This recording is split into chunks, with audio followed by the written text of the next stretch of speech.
Hello everyone, I'm Seema Agnihotri from Government Excellence Higher Secondary School, Ratlam. आज हम class 9th English की book Beehive के 2 poem का revision करेंगे।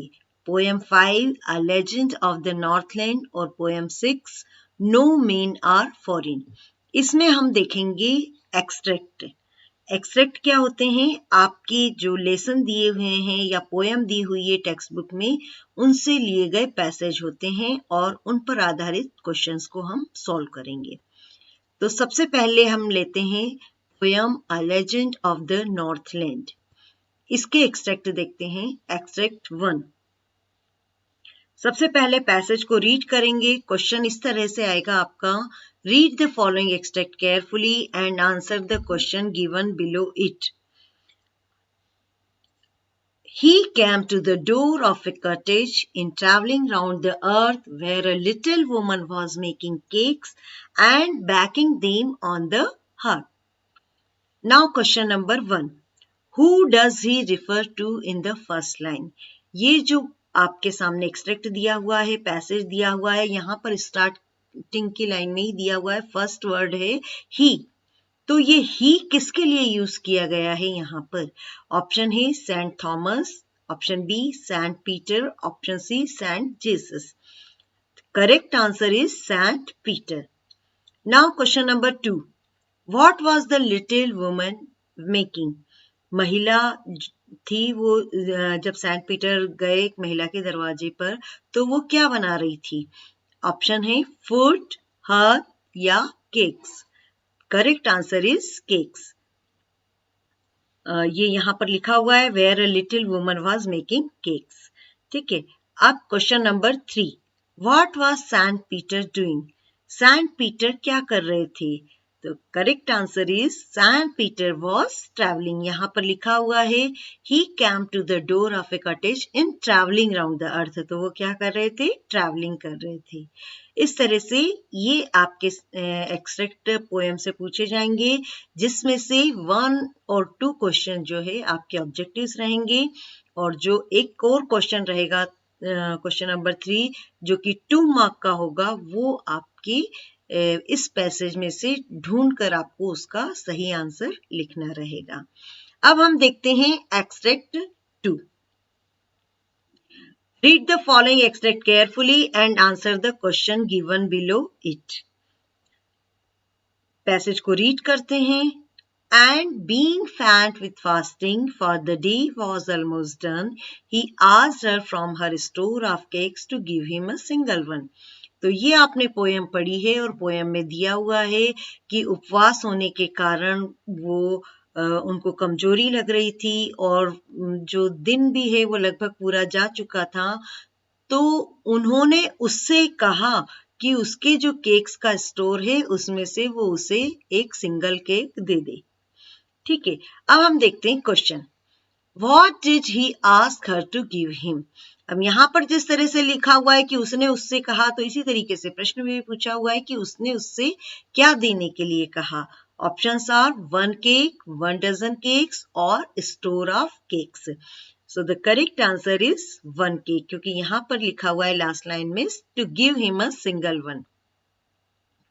Question number 2. Trace a word from the extract that means weak.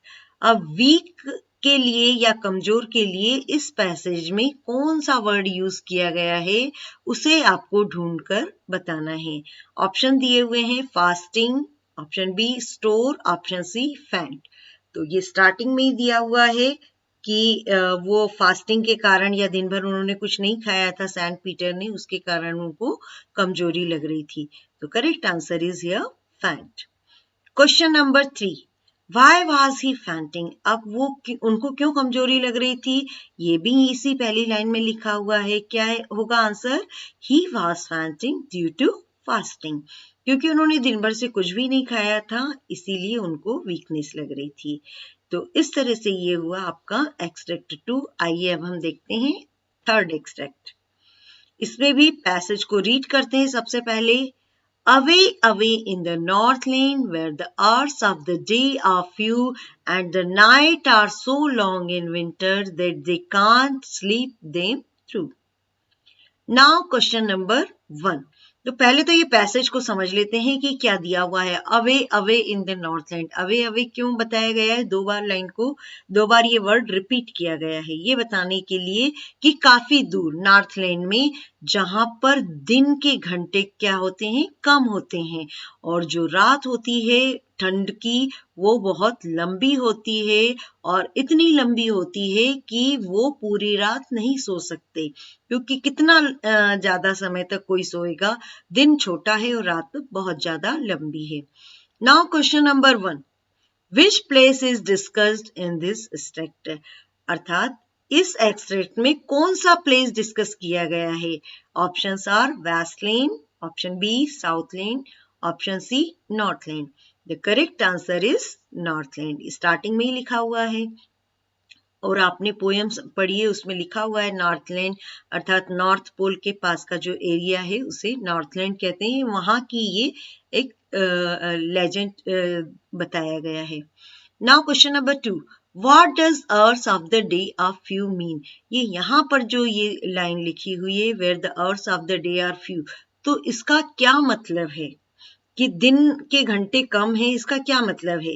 Option A, the days are shorter than the nights, option B, the nights are shorter than day, option C, the days are very cold, अर्थात दिन रात से छोटे हैं या रात दिन से छोटी है या दिन ठंडे हैं। So the correct answer is option A, the days are shorter than the nights. क्या है कि hours of the days are few का मतलब होता है कि रात की तुलना में दिन बहुत छोटा होता है, अर्थात रात बहुत लंबी होती है। Question number 3, why can the people not sleep through the night, अब ये यहाँ पर भी दिया हुआ है कि वो पूरी रात नहीं सो सकते हैं, क्यों नहीं सो सकते हैं, प्रश्न यही पूछा गया है कि लोग पूरी रात क्यों नहीं सो सकते हैं। Correct answer is the people can not sleep through night because winter nights are long and cold, क्यों नहीं लोग वहां पर पूरी रात नहीं सो सकते हैं, क्योंकि जो ठंड की रात होती है वहां पर बहुत लंबी होती है, इसलिए लोग वहां पर नहीं सो सकते हैं। अब देखते हैं एक्सट्रैक्ट 4। सबसे पहले पैसेज रीड कर लेते हैं।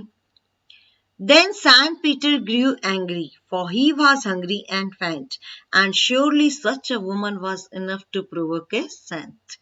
तो ये जो सैंट पीटर थे वो गुस्सा हुए, क्योंकि वो भूखे भी थे, कमजोरी भी लग रही थी, बेहोशी सी लग रही थी उनको, और ये निश्चित रूप से ये जो महिला थी इस मतलब इन्होंने उनको संत को उत्तेजित करने का या भड़काने का काम किया, क्योंकि वो बार बार केक बना रही थी लेकिन उनको दे नहीं रही थी। आपने स्टोरी में पूरा अच्छे से रीड किया हुआ है कि वो उनको केक नहीं दे रही थी, तो इससे उनको गुस्सा आ रहा था।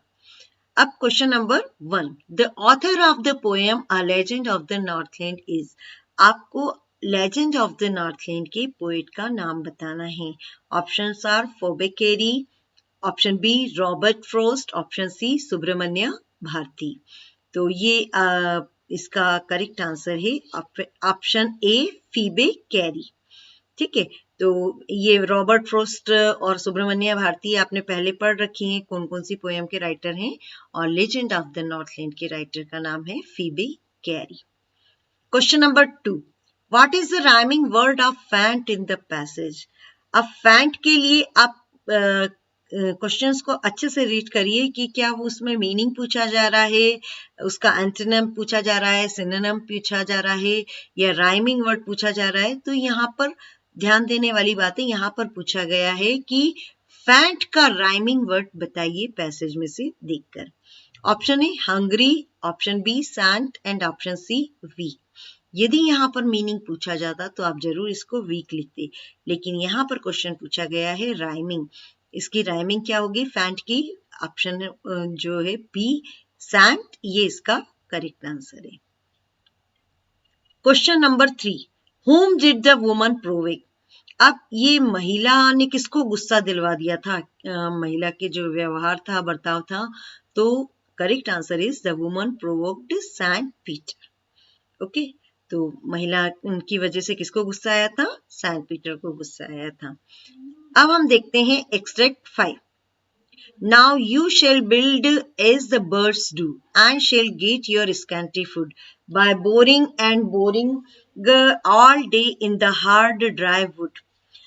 अब ये जो पोयम है इसमें जो सेंट है वो कर्स मतलब वो उस महिला से जब गुस्सा हो जाते हैं तो उसे एक श्राप देते हैं। क्या कहते हैं कि now you shall build as the birds do, अब तुमको भी वैसे ही घर बनाना पड़ेगा जैसे कि चिड़िया बनाती हैं।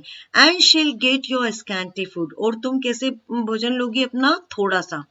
Bye boring and boring and boring, और वो भी बोर कर करके। All day in the hard, पूरा दिन तुमको परिश्रम करना पड़ेगा किसमें, ड्राई वुड, सूखी लकड़ी में से। तो इस तरह से जब तुम मेहनत इतनी करोगी तब जाके तुमको अपना भोजन मिल पाएगा। Now question number 1, what did Saint Peter turn the old woman into? ये जो ओल्ड वुमन थी उसको सेंट पीटर ने किस में बदल दिया? Options are a fairy, option B a child, option C a bird. Correct answer is a bird, क्योंकि जब सेंट पीटर को गुस्सा आया तो उन्होंने उसको श्राप दिया और वो महिला बर्ड बन गई, और वो भी कौन सी bird, woodpecker. Question number 2, what would she build? अब क्या श्राप दिया था यहाँ पर कि वो क्या बनाएगी? Option A a cake, option B a nest, option C food. महिला को क्या बनाने का श्राप दिया था? आंसर इज नेस्ट, कि तुमको भी अपना घर वैसे ही बनाना पड़ेगा जैसे कि चिड़िया बनाती हैं। Question number 3, how would she get her food? अब और क्या कहा था संत ने कि उसे अपना भोजन कैसे मिलेगा?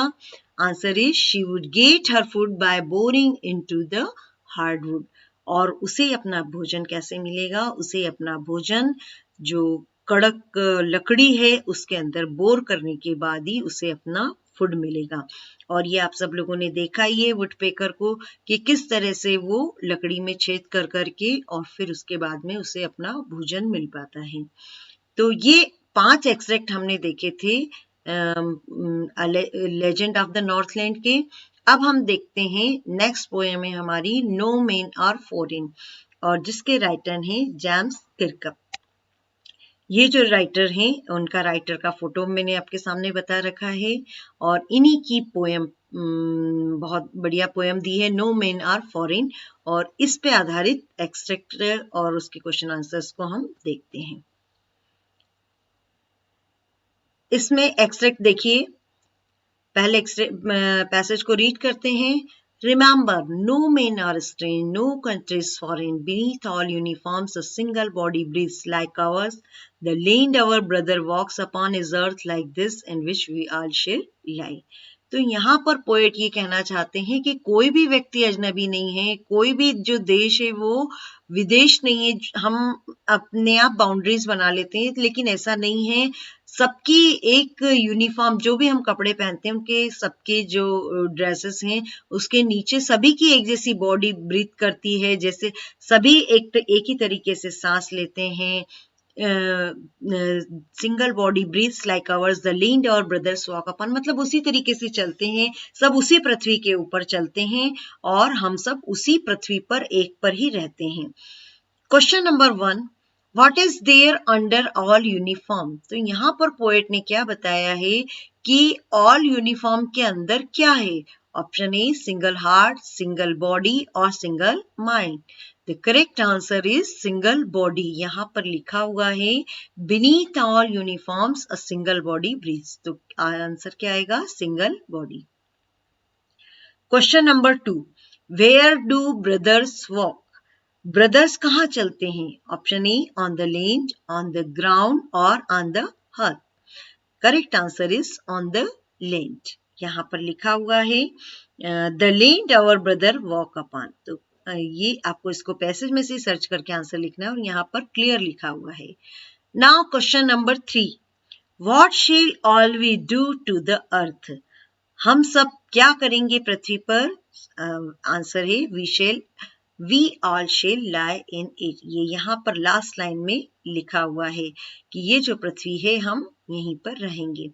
तो ये जो पोएम है आपने पढ़ी है अच्छे से, इसमें पूरा ये बताया गया है कि हमें किसी भी व्यक्ति को ऐसा नहीं मानना है कि वो हमारे देश का नहीं है या वो अजनबी है, क्योंकि हम सब एक ही तरह से सांस लेते हैं और एक तरह से उसी पृथ्वी पर रहते हैं। अब हम देखते हैं नेक्स्ट एक्सट्रैक्ट। सबसे पहले पैसेज को रीड करते हैं। They too aware of sun, air and water are fed by peaceful, by harvest, by war's long winter star.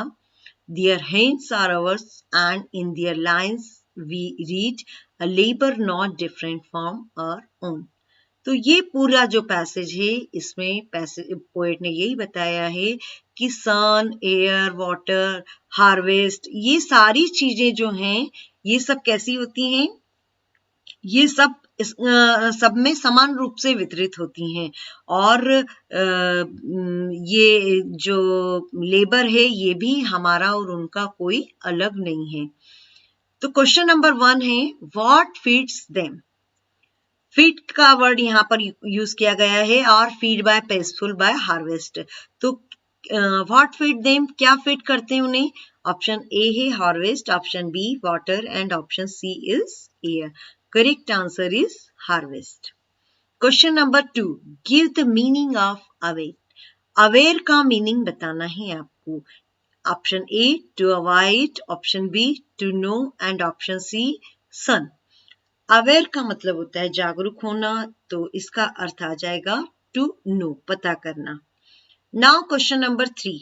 How many common features can you find in this extract? अब कौन से features यहाँ पर, चूंकि बार बार poem में यही बताया गया है कि कोई भी व्यक्ति अजनबी नहीं है, कोई भी देश विदेश नहीं है, सभी लोग एक से हैं, सभी के अंदर कई चीजें एक सी हैं, तो आपको ये बताना है कि हाउ मेनी कॉमन फीचर्स, कितनी चीजें ऐसी हैं जो इस एक्सट्रैक्ट में आपको बताई गई हैं कि हम लोगों के बीच में कॉमन है। तो correct answer is The common features are sun, air, water, harvest and labor.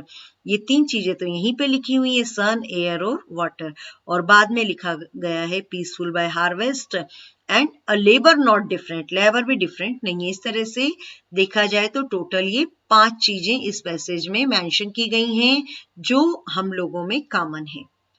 Next passage देखते हैं हम। Remember, they have eyes like ours that wake, or sleep and strength that can be won. ये बार बार उसी तरह से poet बार बार ये कहना चाहते हैं कि उनकी आंखें भी हमारी तरह हैं, हमारी तरह ही जगते हैं वो, या सोते हैं, या उनकी शक्ति भी वैसी ही होती है।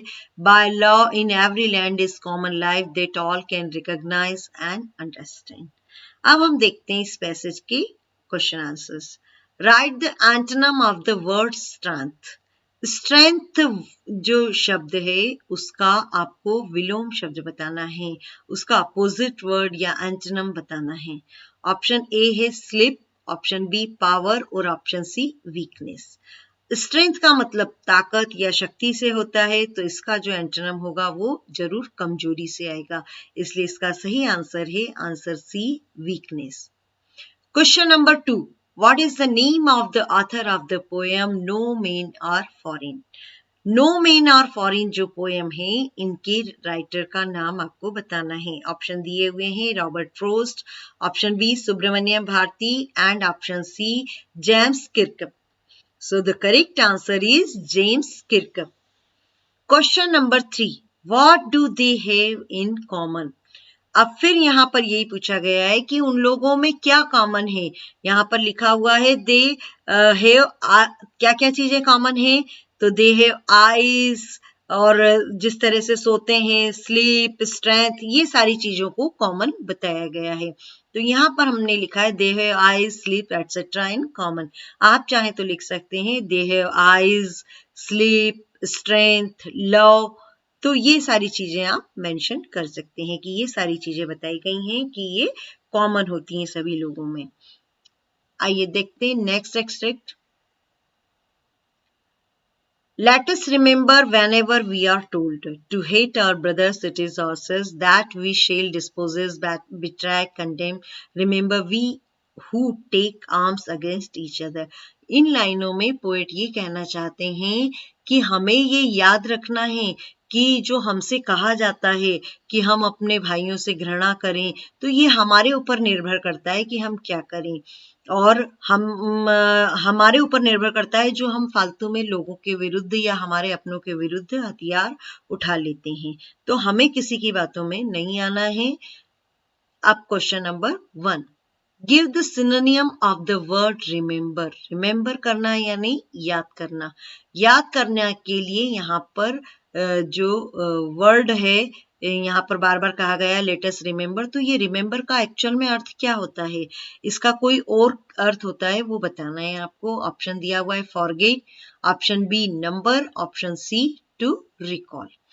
तो फॉरगेट तो यहाँ हो नहीं सकता है, रिमेंबर का अपोजिट वर्ड अगर पूछते तो ये फॉरगेट आता, लेकिन यहाँ पर ध्यान दीजिए, यहाँ पर सिनोनियम पूछा है तो इसलिए इसका करेक्ट आंसर होगा टू रिकॉल। रिकॉल करना यानी वही होता है याद करना। Now question number 2, trace the word in the extract which is antonym of the word love. अब लव का अपोजिट वर्ड इस पैसेज में कहीं यूज किया गया है, तो आपको ये ढूंढ के बताना है, फाइंड आउट करना है कि लव का अपोजिट वर्ड क्या दिया है। Option A betray, option B hate, option C disposes. So correct answer is hate. Love का अर्थ होता है प्यार और उसका अपोजिट वर्ड है हेट करना यानी घृणा करना, नफरत करना। Question number 3, what are we told to. हमें क्या करने के लिए कहा जाता है, तो ऑप्शन आंसर है we are told to hate our brothers.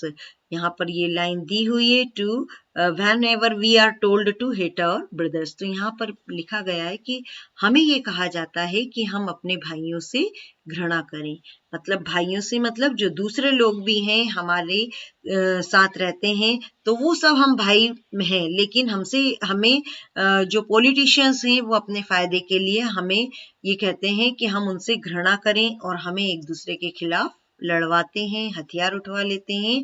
यही बताया गया है इस पोयम में। तो हमसे ये कहा जाता है कि हम अपने भाइयों से घृणा करें। एक और एक्सट्रैक्ट देखते हैं हम।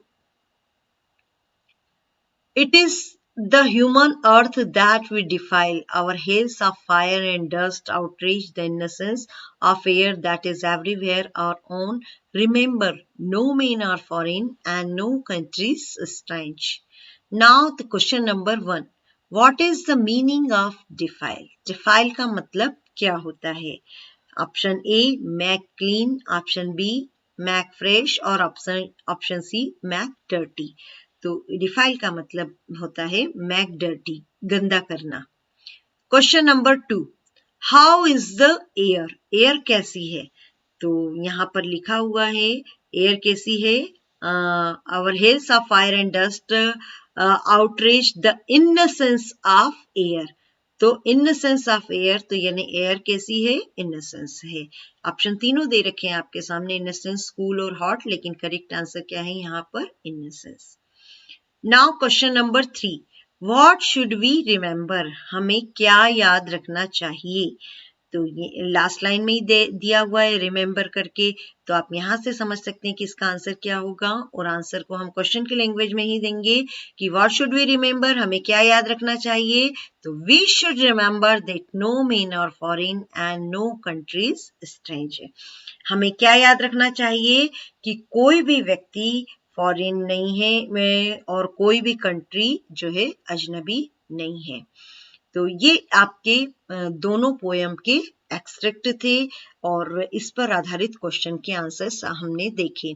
एक ही जो कुछ लाइन दी हुई है या पैसेज दिए हैं उस पर डिफरेंट डिफरेंट क्वेश्चंस बन सकते हैं।